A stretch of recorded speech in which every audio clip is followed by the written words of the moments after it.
Tragic love. This is a sad love story about a young couple. The man was Jackson. Back then, he was a stubborn young man.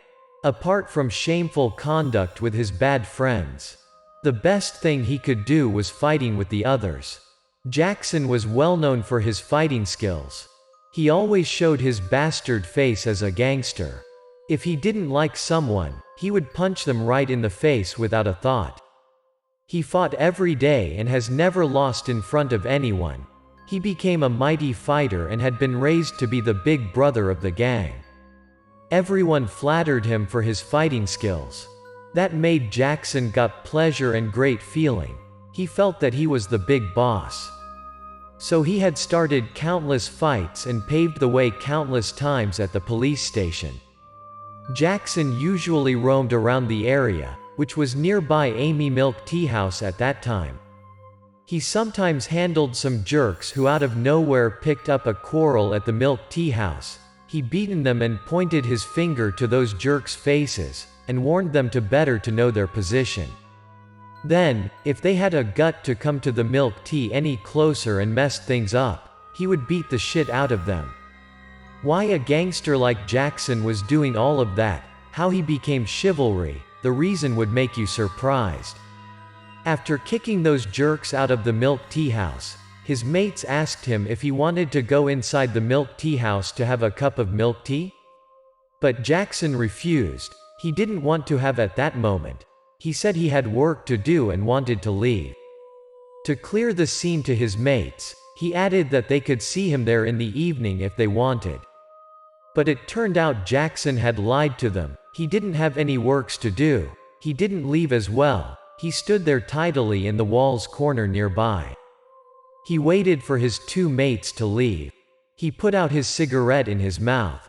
He straightened his long red hair. Then he walked to Ami's Milk Tea House all alone. The Milk Tea House's owner was Emma.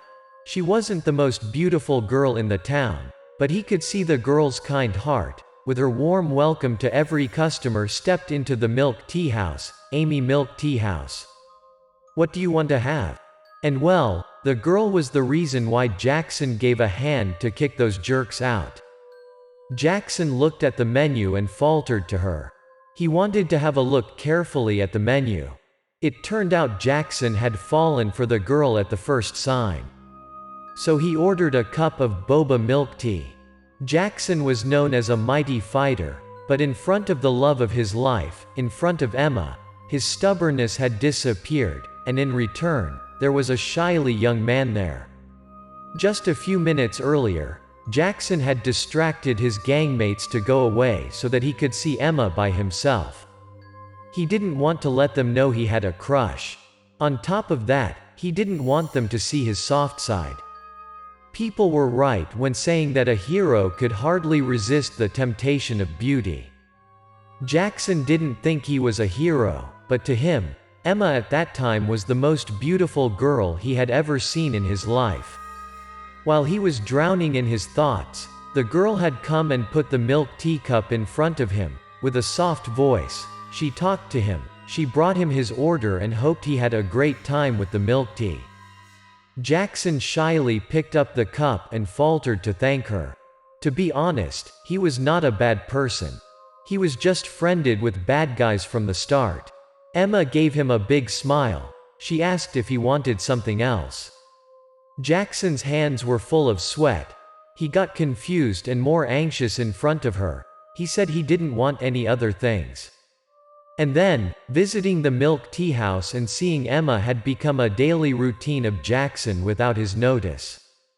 Day by day, Emma started to notice that familiar everyday customer. She knew that Jackson had handled those jerks for her. Every time saw him, she was very happy and welcomed him in, but just like the other customers. She welcomed every customer in her milk tea house with a warm smile. That was her duty. "Hello, what do you would like to have today?" Then one day, finally, Jackson put all of his courage and asked Emma for a night out. However, he faltered to ask Emma to come to see a movie with him that night. Even though she knew that the man in front of her had helped her a lot, at that moment, Emma had turned his invitation down. She didn't have a feeling for him. She knew Jackson had a feeling for her, even he has never talked it out to her, but she could feel that. So then she started to avoid him.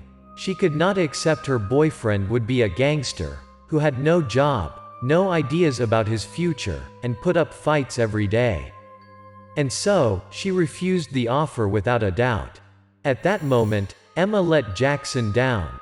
Her soft voice was like a knife cutting Jackson's heart. He got heartbroken. Jackson knew that he and Emma were different. How he could be in a relationship with that kind, pretty girl. He gave an ironical smile, walked away face down sadly. He knew that they were living in different worlds. He wasn't able to reach her. Jackson quietly walked in the street. He let his mind run wild, and he suddenly stopped by a store. He gave his eyes through the windows. He looked through the window's glass. At that moment, Jackson hated all about himself. He realized that he hated his face, his sassy look, how the girl could love him. A few days after, everything was likely to happen as usual. Emma just didn't see Jackson come to her milk tea house. The work at the milk tea house had got busier. So she hangs a recruitment sign out there to find someone who could help her out. That day, while she was busy at the bar, she heard a man's voice asked if she was looking for staff. Emma replied a yes when she turned back. She was surprised that the applicant was Jackson. She spoke up and realized that was Jackson. In front of her then, he was not bearing the gangster look as before. Instead, he looked very kind and tidy with his short black haircut. Jackson gave her a kind smile confusedly. He asked if there was any problem. That was him. To be honest, Emma was very surprised. She could not find any reason to refuse his applicant. The more she talked and worked with the young man, the more she was surprised about how he was. She felt that the young man was smart, hardworking, got a sense of humor, dedicated, and very skillful in his job. Since Jackson worked at the milk tea house, Emma didn't have to work hard like before. Her milk tea house got more stable with customers and the incomes. So she stood behind the bar and silently watched Jackson gave the order for a lovely couple. He gave them a lovely wish when they left the milk tea house. He wished they could come back to the milk tea house. Lovers would be together forever. Wished they could have a nice day. Jackson and Emma got more and more closer to each other. They could coordinate very well with each other at work. Every time Jackson went out for order shipping, he backed with full of sweat, but he still kept the smile on his mouth. He teased Emma up. He called her his boss and gave her the money. After a while, Emma's heart finally got softened and melted in front of the young man's determination with love. She felt that they had predestination. She accepted to be his girlfriend in silence. They acted like they were a couple without an official word. But the good thing didn't last long. That day, the two of them went to the theater. Once they passed by the square, they had caught up by those jerks who used to start a fight at the milk tea house earlier and got beaten up by Jackson. They ridiculed the young couple, how sweet the couple was, hand in hand. Emma held Jackson's hand tightly and told him to calm down. She was so afraid that he would start a fight with them. Jackson smiled at her and said that he was not going to fight. He just wanted to have a talk with them. He told his girlfriend to go to a safe place and waited for him. He just needed a minute.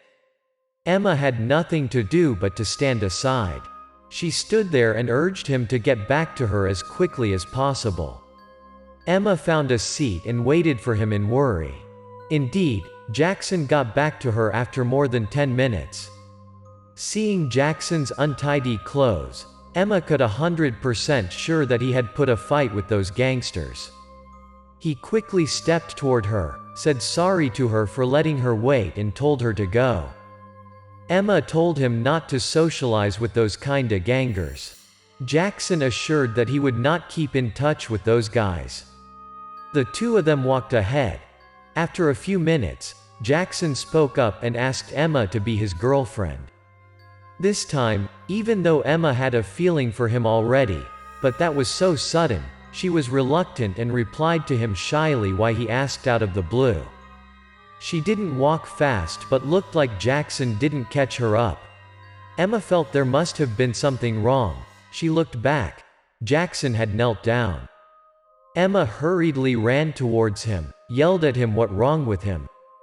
Once she touched his back, she felt that there was something wet and sticky instantly. That was blood. Jackson was bleeding, lots of blood. Back then, Jackson had been stabbed by those gangsters.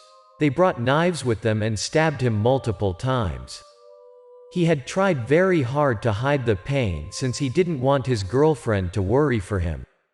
And then Jackson had died in the love of his life's arm, a sudden death. After Jackson's death, Emma was likely to lose everything. She didn't want to do anything. She closed the milk tea house temporarily. She didn't come out of her house. The only thing she could do was staying in her room and cried her eyes out night and day. That made her parents worried sick, even though Emma didn't get any better, even though how much they tried to comfort her. Then, finally, her mom said that she knew Emma was sad, but she could not just stay in her room and keep starving herself. Emma replied with chokes and tears to her mother. She wanted to have some sleep. She wanted to see her lover in her dreams. But once she saw Jackson in her dream, she had no idea why he ignored her. He didn't want to see her, he seemed. She dreamed about Jackson every day. In the dream, he was standing in front of her, not far from her, but she could not touch him. She cried every time she woke up and repeatedly called Jackson's name. The more she came closer to him, the more Jackson wanted to set them a distance. That was killing her. He stood there quietly, gave her a kind smile as always, but didn't want her to come any closer. Emma's parents took her to the hospital every day, but she couldn't get any better. Finally, they asked Sophia, a prestigious fortune teller in the town, for help. She said that Emma had a burden in her heart need to be taken off. She lived in the dream, even she woke up but couldn't get away with it. Finally, the fortune teller told them that there was an only way to take that burden away. As Sophia instructed, Emma's parents put a paperman under Emma's pillow. Emma didn't know about that paperman. Once she fell asleep, Emma still dreamed about her boyfriend as earlier. It was different that time. In her dream, she could come closer to Jackson and saw clearly his face, feel his existence and could hug him. She ran towards him and opened up to him that she agreed to be his girlfriend. She told her that she could finally say what was in her heart and what she wanted to tell him for a long while. She wanted to be his girlfriend. Jackson smiled at her and patted her head. As usual, he replied that he knew that she should forget him and start a new, better life. However, he wishes her the best later on because he loves her. After those words, Jackson's image faded away in front of her and disappeared in the air. Emma's eyes shed tears already. She cried her eyes out the last time. Her parents stood there next to her. They knew that her daughter's heavy burden had been taken away. Not long later, the milk tea house reopened. She decided that she had to live a happy life so that her boyfriend would rest in peace and happiness for her from heaven. She knew that he was eyeing her. She didn't allow herself to be sad. She saw the familiar couple came for the couple milk tea order. She handed them the couple order and said that here were your milk teas. The loved ones would stay together forever. She realized that she had spoken the way Jackson had spoken before. She smiled lightly. Not long later, another man appeared and asked Emma out. "My boss, could I ask you for a movie night?" Emma replied to him that if he wanted to have a movie night with her, he better help her with her work. And then she had opened her heart to another man, ready for another relationship, found her own happiness. Everyone said that her new boyfriend was very similar to Jackson. They had been together happily later on.